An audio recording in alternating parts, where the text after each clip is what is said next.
People have been arguing about this for decades. Which horror movie is actually the scariest ever made?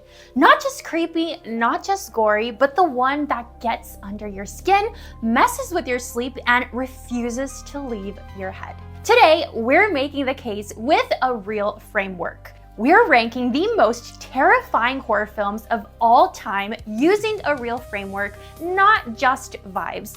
And our #1 pick might genuinely surprise you. Stay until the end because that reveal changes everything. So here's how this works. This isn't just a vibes-based list. We're judging each film on 3 things: sustained dread, does the fear build and hold? Originality of fear, is the threat something new or is it just some dude with a knife? And lastly, lasting impact. Will this continue to haunt you long after the movie has ended and make you think about it on a random Tuesday in the middle of a busy street? Jump scares don't get you extra points here. In fact, a movie that's almost entirely built on jump scares is going to rank lower than one that makes you genuinely uncomfortable for reasons you can't even fully explain. Fair? Let's go. First, let's get the honorable mentions out of the way because it would be a crime not to acknowledge them. The Babadook, the 2014 Australian gem, is genuinely one of the most psychologically effective horror films ever made. Sinister, released in 2012 with Ethan Hawke, had an opening scene so disturbing that a study at the University of Westminster actually measured viewers' heart rates, and it rated as one of the scariest movie moments ever recorded. I mean, back then, opening a horror movie with a snuff film was a bold choice that could have backfired badly, but somehow it worked extremely well and set the tone for the franchise that followed. On their own, these films are outstanding, but they didn't quite reach our top 5 list for this video. Now, without further ado, let's get into it. Kicking off our list is Stanley Kubrick's The Shining. Now, I know what some of you are thinking.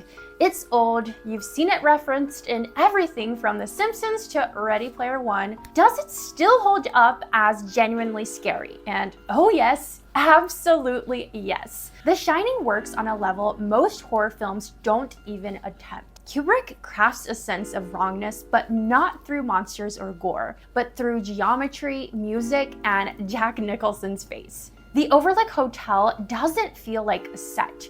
It feels like a place that exists somewhere waiting. The famous Steadicam shots following Danny's tricycle create that nauseating sense of inevitability. Like you're gliding towards something terrible and can't stop. To me, the Overlook Hotel is like a much subtler version of the Upside Down from Stranger Things. When you're in the Upside Down, you know you're in a different place.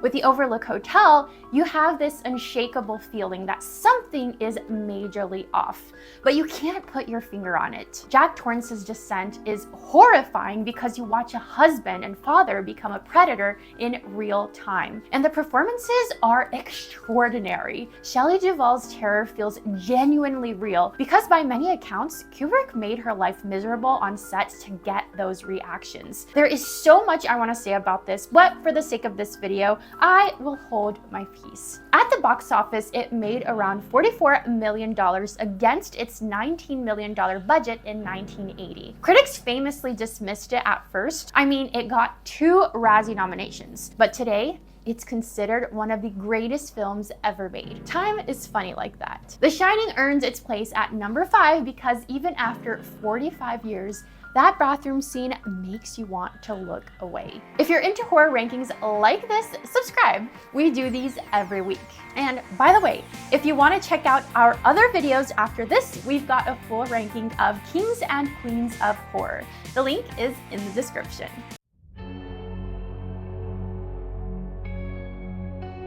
At #4, we're going even further back to Roman Polanski's Rosemary's Baby from 1968. And if you haven't seen this one, I genuinely envy you because you get to experience it for the first time. Every time I watch this film, it makes me wish I could wipe my memory so I could experience its entirety for the first time all over again. The reason Rosemary's Baby is so terrifying is that the horror comes from helplessness. Mia Farrow's Rosemary is slowly going mad.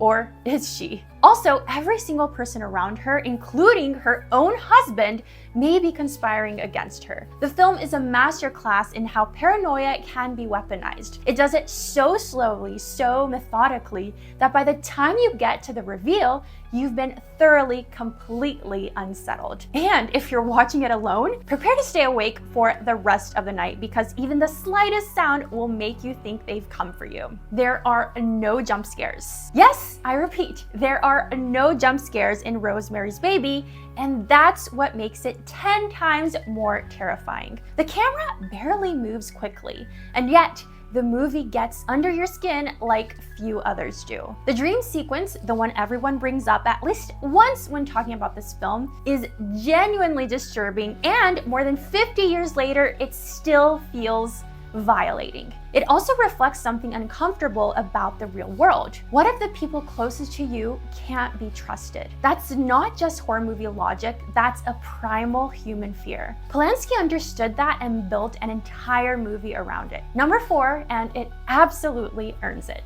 All right, we're halfway through, and I want to know, have you already spotted your personal number 1 on this list? Because I'll be honest, when we were putting this together, there was serious debate. And here's a question for you. Which horror movie genuinely kept you up at night? Not jump scared you, not grossed you out, but actually made you afraid of the dark? Drop it in the comments. We read every single one. Number 3, The Exorcist. The movie that made audiences faint in theaters in 1973. The movie that caused actual walkouts, refund requests, and reports of anxiety attacks in screenings across America. Yeah, I am not making any of this up. William Friedkin's film about the possession of 12-year-old Regan McNeil is one of the most viscerally upsetting movies ever put on screen. And what makes it work is that it's not really about the supernatural. It's about a mother watching her child become something unrecognizable. Ellen Burstyn's performance as Chris McNeil is heartbreaking in a way that horror films rarely achieve. I would even go as far as to argue that it is a level with Toni Collette's performance as Annie Graham in Hereditary. The iconic scenes, the head rotation, the staircase walk, the green soup moments are burned into our collective memory. But what people forget is how slow and deliberate the build-up is. The first hour of the film is almost a drama, and that patience makes the horror hit harder when it arrives. The budget for this film was under $12 million. It made over $440 million worldwide at box office in its original release, making it the highest grossing R-rated film ever at that point. It was nominated for 10 Academy Awards. 10. Whether or not you find it scary by modern standards, that's another thing, but The Exorcist changed what horror was allowed to do. It belongs at number 3. Number 2 is Hereditary. Ari Aster's 2018 debut is a horror film that functions as a full-on tragedy. It's got family trauma, it's got the crushing, suffocating weight of inheriting patterns from your parents that you never asked for and are not sure will ever be able to break. It uses horror to express all of that in ways that make you feel genuinely, deeply uncomfortable. I watched this film in 2018, and let me tell you, I still go back to my original reaction every time I rewatch it. Toni Collette delivers one of the most overlooked performances in recent cinema history. She deserved an Oscar for it, and I will forever be bitter that she did not receive one for it. Her grief is raw and ugly and real, and the film goes on to build on that performance with increasingly nightmarish imagery that leads to one of the most disturbing finales in modern horror. The attic, the dinner table, the seance, the climax in the treehouse. Every single one of those sequences is doing something different with dread, and they all work. The budget for Hereditary was around $10 million. It earned over $80 million worldwide at the box office. Critics called it one of the best horror films of its generation, and they were not wrong. It didn't hit number 1 on our list because of one small thing. It's almost too intense. Hereditary is not something you just rewatch. The best horror movies have a rewatchability factor. Hereditary is the kind of film you need to recover from. But that doesn't negate the fact that it is extraordinary. Number 2, no question.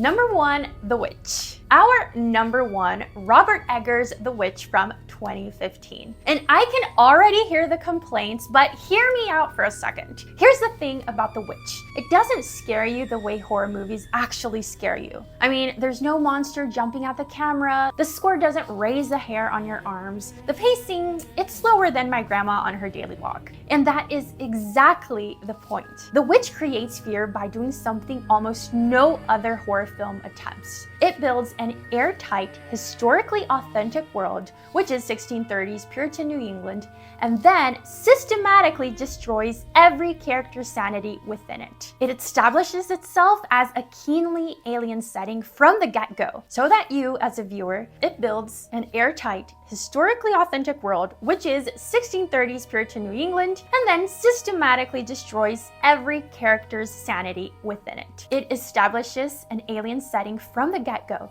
so that you as a viewer cannot even latch on the slightest bit of familiarity to anchor yourself in the madness that goes on to ensue. The isolation is total. The paranoia is contagious, and honestly, that's why Robert's films are such a draining but rewarding experience every time. And Anya Taylor-Joy, in her film debut, gives a performance that feels like she genuinely lived through every minute of it. My girl was run ragged. The genius of The Witch is that it never fully confirms what is real and what isn't. Is the witch real? Is the family projecting their guilt and superstition onto Thomasin? By the time you get to the film's final scene and Black Phillip speaks, you're so thoroughly unsettled that the answer almost doesn't even matter. The dread has become the atmosphere. You're breathing it. You're right there in the film with Thomasin, and you are no better than the bystander. Helpless to watch the horrifying series of events unfold. It was made for $3.5 million. It grossed nearly $40 million worldwide. RogerEbert.com praised it. And if you don't know who that is, I suggest you go back to horror school. It got the Sundance Directing Award. Furthermore, it was endorsed by the Satanic Temple as an accurate portrayal of satanic ideology. Make of that what you will. No film on this list uses silence, restraint, and historical specificity to generate fear the way The Witch does. It is, by our criteria, the scariest horror movie ever made. It doesn't just scare you in the moment, it changes how you feel about isolation, family, and faith within the course of a single movie. That's what a top-tier horror film is supposed to do. Number 1, The Witch. That's the answer. So there you have it, The Shining, Rosemary's Baby, The Exorcist, Hereditary, and The Witch. 5 films that use fear differently, but all hit at something deep and human. Now, if you want more rankings like this, our kings and queens of horror await. Stay scary.